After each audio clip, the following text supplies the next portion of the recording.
What's up guys, welcome back to a brand new episode of Bonsai-U. This is part 2 in our series on double flush pines.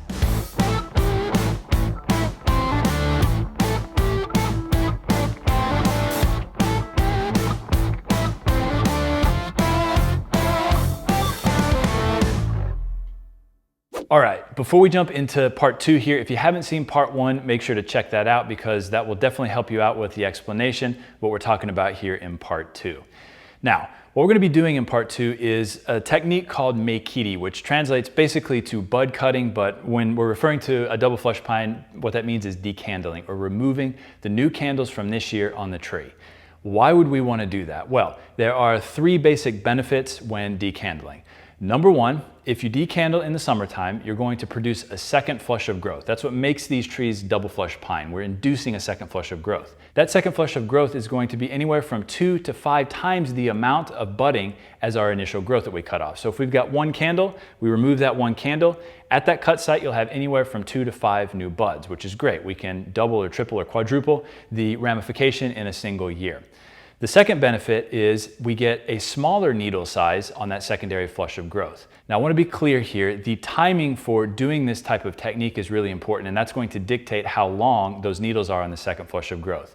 The earlier you do it in the growing season in terms of decandling, the longer the needles are going to be on that second flush of growth. The later in the growing season you wait, the smaller those needles are going to be. The reason being is once you cut the candle off and that new flush of growth starts emerging, the earlier you do it in the season, obviously the longer you still have of a growing season after you decandle for that new flush of growth to come out and elongate. The further you wait into the growing season, the less growing season you have left after you decandle, so there's less time for those needles to elongate before they harden off and go dormant in late fall, early winter. So what we typically do in early June here in the southeast, early to mid-June, is we start working on our largest Japanese black pines, Japanese red pines, and pitch pines in terms of decandling them. Again, the reason being, they're a little bit larger. We want a little bit longer needle on these guys to be in proportion with the plant. We wouldn't want a tree this large with a 1/2 inch long or 1 centimeter long needles. It would look very strange. We wait a little bit later into June to work on medium-sized trees, and we wait until the end of June, beginning of July to decandle our shohin-sized trees, again, for proportionality reasons. So that gives us our second benefit there. The third benefit of decandling is we can actually balance energy on the tree. Now, depending on the situation, this will dictate how you perform decandling. Most double flush pines that you're going to be working with are going to have a range of weak, medium strength, and strong candles on the plant on any given area of the tree. It's not that the apex is always the strongest and the lowest branches are always the weakest or vice versa. It's that you need to assess each individual branch on the tree to determine if it's got weak, medium, or strong buds on it. And on any given branch, you could have all 3 of those types of buds. So you need to assess each individual one. Now, in terms of balancing energy on a double flush pine, utilizing meikiri or candle pruning, decandling on the tree, there are several techniques that you can apply to aid with that. Depending on the situation, that will dictate which of those techniques you use. The technique we're going to be talking about specifically in this episode of Bonsai-U applies only to a tree in this particular situation right here. What I mean by that is that this tree is highly refined. Almost all the growth is consistent in terms of strength across the entire tree. You don't really see weak, medium, and strong. All the candles are basically the same strength across the plant. This is a relatively rare situation. It's a situation that emerges from proper care of these trees year after year after year, balancing the energy on the plant properly through meikiri, through bud selection, through needle plucking. If you want a more nuanced understanding of how to balance energy on a tree like this, on a double flush pine like this, from the get-go, check out the link in the description down below. It'll take you to my online courses with Bonsai Empire, where we dive into all of those variations of those techniques. In this particular episode, though, we're only going to focus on a technique specific to a situation like this. Highly refined tree, almost entirely consistent strength across the plant. Keep that in mind, okay? The techniques that we talked about in part 1 apply to that situation. The techniques in part 2 apply to this situation, all right?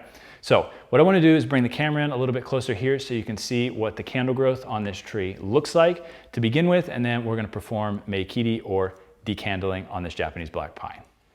All right, so in the close-up view here, you can definitely see that the candles are relatively consistent in terms of strength across the entire tree. They're all basically the same length here. The needles are the same length. The thickness of these candles are all basically the same size. This, again, is relatively rare. You're not going to see this quite often. Most of your trees, your black pines, your red pines, and your pitch pines that are double flush pines are going to have much more variation in terms of the size and strength of these candles. But with this particular tree, you can see that it's all consistent. Now, what we're going to be doing here is essentially decandling the entire plant. I'm not going to worry about delineating between the really fine stuff, the medium strength, and the strong. Again, it's almost all consistent, so we're going to be removing all of these candles back down to last year's growth. Now, if you notice here, we've got the new candle emerging right here. We've got last year's needles, which are a little bit more of a darker color. They're kind of a hunter green, whereas the new growth from this year is all sort of fluorescent green. You've also got this expanse here on most of these between last year's needles and this year's needles. This is what's called a jiku in Japanese. What we're going to be doing is taking our scissors and cutting these candles all the way back flush to last year's growth. We don't want to leave a nub here. We don't want to cut down below last year's needles. We just want to cut back flush there. If we do this across the entire tree, this is going to induce a second flush of growth. So at each of these cut sites where there was one candle, we're going to have anywhere from 2 to 5 new buds and new candles emerge over the next few months. This is going to allow us many more buds to choose from and produce essentially twice as much branch ramification on this tree in a single growing season. Whereas if we just left that single candle, that's all we've got. So let's go through the entire plant. We're going to remove all of the candles first, and then we're going to take another look at this tree in terms of what to do with needle plucking.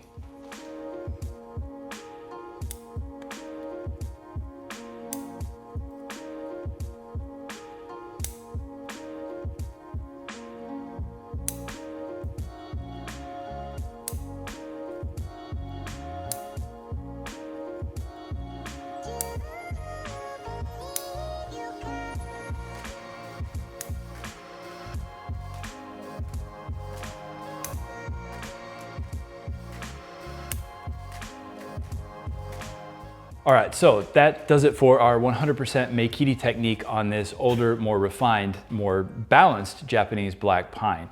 Again, you're only going to want to perform this technique on trees that are in this state of refinement and not on trees that have a bit more diversity in terms of the strength of those candles. So again, if you're finding weak, medium, and strong candles across the tree in a big range there, this is not the technique for you. If you want to learn about those techniques, definitely check out my series with Bonsai Empire down below. I'll put a link in the description so you can bounce over and check that out. Now, there are a couple other quick things I want to talk about here.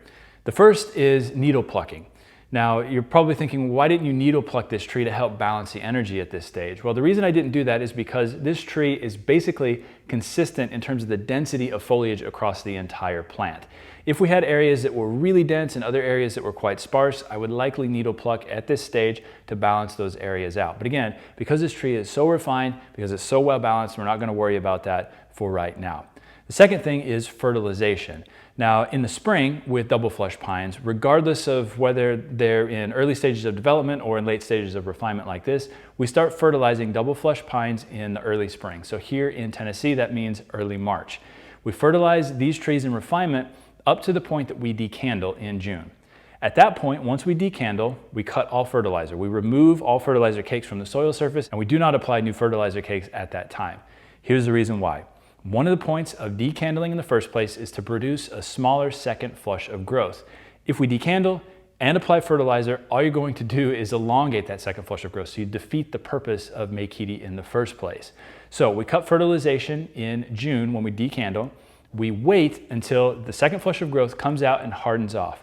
Usually what that means is late August, early September. That's about the time that that second flush of growth has come out, completely hardened off. Then you can fertilize without the fear of elongating that secondary flush of growth. The other benefit of fertilizing starting at that time of year, late August, early September, is just like we talked about in part 1 of this series, during that period is when the new buds are forming for the next spring.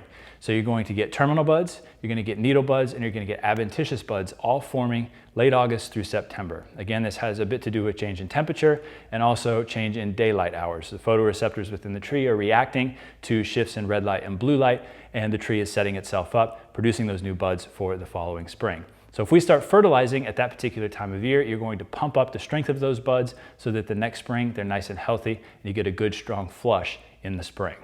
Now, one thing I want to mention here is a little bit of sort of a myth around fertilization in the fall. A lot of people will tell you don't fertilize with a high nitrogen in the fall. That's not necessarily true. Nitrogen does not induce bud break. So those new buds that are forming late August through September, if you apply a high nitrogen fertilizer, like here, for example, we use Grow Power, it's a 12-8-8. If you apply that at that time of year, the nitrogen is not going to cause those buds to open up and start growing. However, providing a well-balanced high nitrogen fertilizer to a pine like this at that time of year will help pump up the strength of those buds, again, so you get a good flush of growth the following spring. We will then continue to fertilize the tree from late August, basically until the tree goes dormant in late November, early December here in Tennessee. So once a month we switch those fertilizer cakes out, and that really helps pump up the quality of the tree, the health of the tree, so that the next spring, again, you have a good flush of growth. All right, I hope that clears up a few things, and I hope that you understand that this technique is specific for trees in this situation. So don't send me a bunch of comments about how we did this technique wrong. Again, it's specific to this type of situation, okay? So I want to thank you guys so much for checking out this episode of Bonsai-U. If you like what we do here, make sure to like and subscribe down below. And if you want to support us monetarily, click on that link in the description down below and you can donate to help Bonsai-U going forward. Every little bit helps and we really appreciate your support. Till the next episode though, take care.